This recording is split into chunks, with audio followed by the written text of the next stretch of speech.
Bismillahirrahmanirrahim. Nahmaduhu wa nusalli ala rasulihil karim amma ba'd. Insyaallah pada kesempatan ini kita akan melanjutkan kembali pembacaan kitab Nihayatuz Zain, masih melanjutkan tentang sholat berjamaah. Kita telah sampai kepada perkataan musannif, falau imtana'u, maka jika mereka enggan, penduduk kampung tadi enggan, min iqamatiha, dari melaksanakan jamaah, ala hadzal wajhi, dengan cara ini, yaitu dengan cara sekira dengan pelaksanaan jamaah tadi syiar Islam bisa menjadi tampak, yaitu kalau di desa yang kecil itu cukup dilaksanakan pada satu tempat saja. Akan tetapi kalau desa yang luas atau desa yang besar, maka itu harus dilakukan pada beberapa tempat, sehingga syiar Islam itu menjadi tampak. Maka jika mereka penduduk desa tadi enggan melaksanakan jamaah dengan cara ini, maka qatalahumul imam au naibuhu, maka hendaknya imam atau wakilnya itu memerangi mereka. Duna ahadin nas, bukan orang per orang. Jadi yang menyerang mereka, yang memerangi mereka itu bukanlah orang per orang, akan tapi imam atau wakilnya.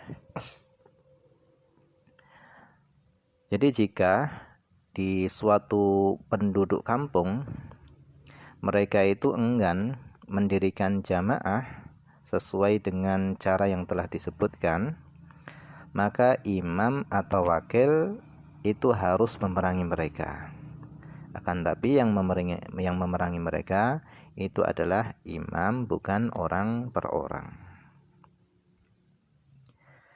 Wakadha, begitu juga harus diperangi lau tarokaha ahlu harotin, seandainya penduduk kampung tadi meninggalkan jamaah, minal qaryatil kabirati, dari desa yang besar, awil baladi, atau balad, walau fi ba'dil awqat, meskipun yang mereka tinggalkan tadi itu pada sebagian waktu-waktu saja. Meskipun yang mereka tinggalkan itu tidak seluruh waktu sholat. Misalnya maghrib, isya, subuh, mereka melaksanakannya tadi dengan berjamaah. Akan tetapi zuhur, asarnya mereka tidak melaksanakan dengan berjamaah. Ini juga wajib diperangi. Kama yaqa'u fi ghalibil qura, sebagaimana hal itu terjadi pada umumnya desa-desa. Wa fi atrafi haratil buldan, dan pada ujung-ujung kampung balad. Jadi secara umum kampung-kampung itu melakukan hal itu, yaitu sebagian sholat 5 waktu tadi dilaksanakan secara berjamaah, sebagiannya lagi itu tidak. Nah, kampung yang semacam itu hendaknya imam atau wakilnya memerangi. Wa yasqutul fardu bi fi'li ta'ifatin min ahlil balad, dan fardu kifayah itu akan gugur bi fi'li ta'ifatin min ahlil balad, yaitu dengan dilakukan oleh sebagian min ahlil balad, dari penduduk balad. Idza kanu, ketika mereka yang melaksanakan fardu kifayah tadi itu adalah dzukuron, laki-laki, balighina, yang sudah balik, ahroron, yang merdeka, wa dhahara bihim asyiaru, dan syiar Islam dengan sebab mereka itu bisa menjadi tampak.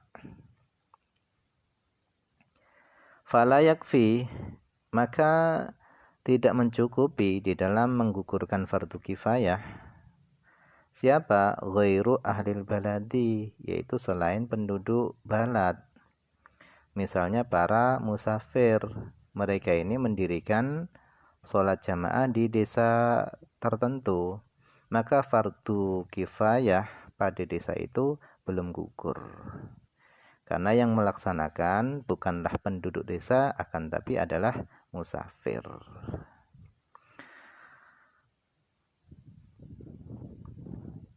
Walan nisa'u wala sibyanu walal ariqa, dan para wanita, anak-anak, dan para budak itu tidak bisa menggugurkan fardu kifayah. Jadi para perempuan, anak-anak atau budak ketika mereka melakukan jamaah, maka itu belum menggugurkan fardu kifayah. Wa jami'u furudil kifayah, dan adapun seluruh fardu-fardu kifayah itu la tasqutu bisibyan, itu tidak akan gugur bisibyan dengan dilaksanakan oleh anak kecil. Jadi anak kecil itu tidak bisa menggugurkan fardu kifayah. Kasolatil janazati, seperti sholat jenazah, wal jihad, seperti jihad, wal amri bil ma'ruf, dan seperti memerintahkan yang ma'ruf, wal hiraf, dan beberapa pekerjaan. Nah, ini semua tidak bisa gugur dengan dilakukan oleh anak kecil. Jadi intinya anak kecil tidak bisa menggugurkan fardu kifayah. Fala tajibul jama'atu ala nisa, maka sholat jamaah itu tidak wajib atas nisa, atas para perempuan. Wa mithluhunna, dan semisal mereka, para perempuan itu adalah al-khunatha, yaitu para khungtha. Khungtha ini adalah orang yang memiliki dua alat kelamin. Jadi jamaah juga tidak wajib atas mereka, yaitu khungtha. Wala alaman fihi rikun, wala alaman, dan sholat jamaah itu tidak wajib alaman atas orang, fihi yang ada pada orang tadi itu rikun, sifat perbudakan. Kenapa? Listighalihim bi khidmatis sadah, karena sibuknya mereka dengan melayani para tuan mereka.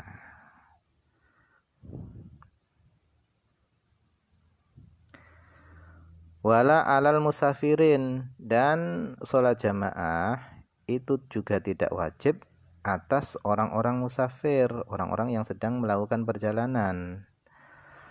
Lakinnal jama'ata fi haqqihim idza kanu fi ardi falatin bi khamsina darajatan.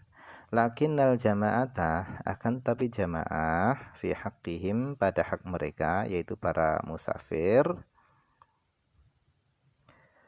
idza kanu fi ardi falatin, apabila mereka, para musafir tadi, berada di padang pasir, maka pahala mereka itu bi khamsina darajatan.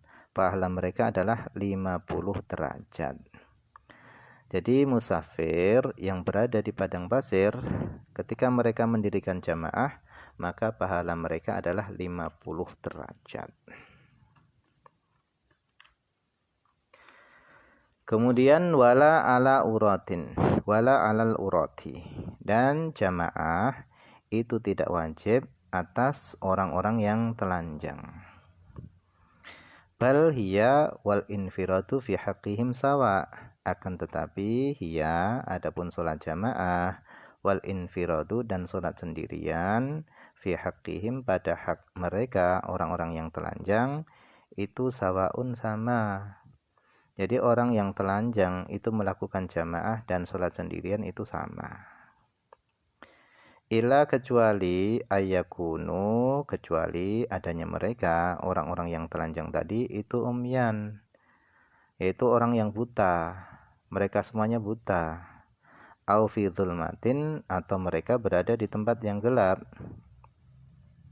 Fatusannu lahum, maka jamaah itu disunahkan bagi mereka.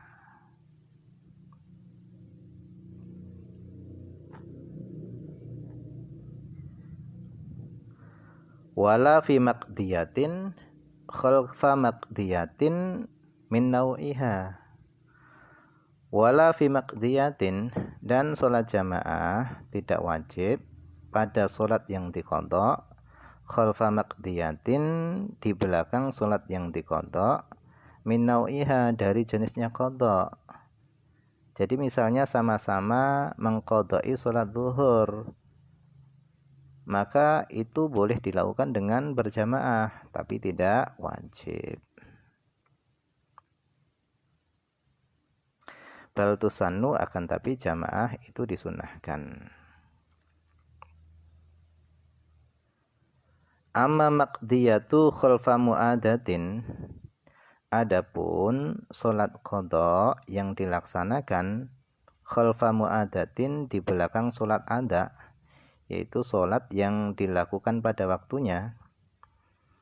Jadi ada orang yang sholat qadha mengikuti orang yang sholat ada,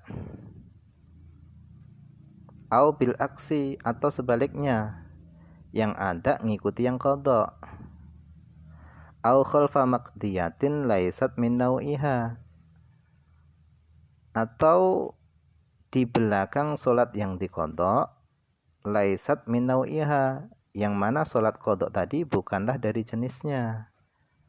Imamnya qadha zuhur, makmumnya qadha asar, qadha sholat asar.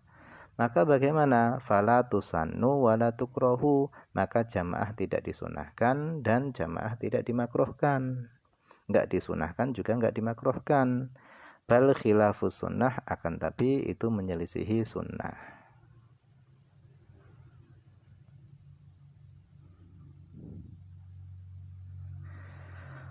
Wala fi manzuratin, dan sholat jamaah tidak wajib pada sholat yang dinadari. Bal la tusannu wa la tukrahu, akan tapi tidak disunahkan, jamaah tidak disunahkan dan juga tidak dimakruhkan. Wala khilaful aula, dan juga tidak menyelisihi yang lebih utama. Fatakunu bahatan, sehingga adanya jamaah tadi itu diperbolehkan.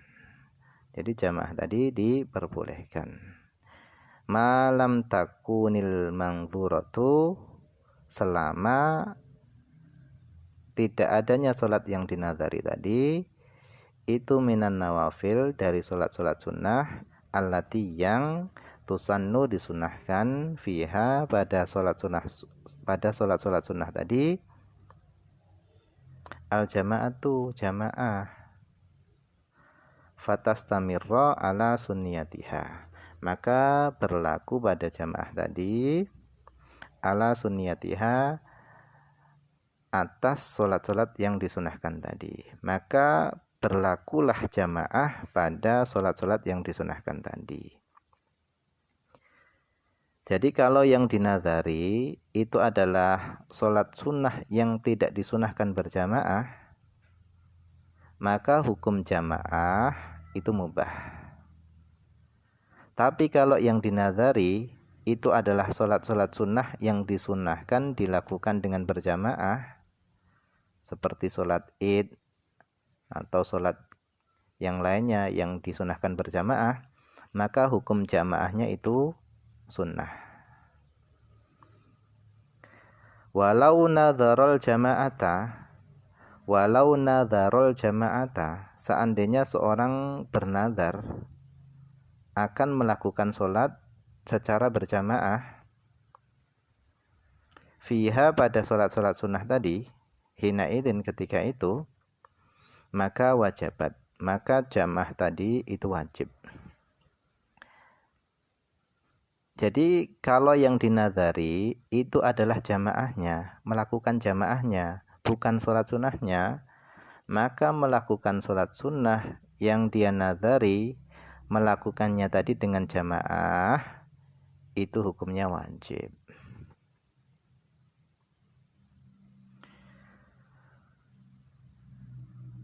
Wa amal jumu'atu, wallahu a'lam. Ini saja dulu yang bisa dibaca pada kesempatan ini, semoga ada manfaatnya.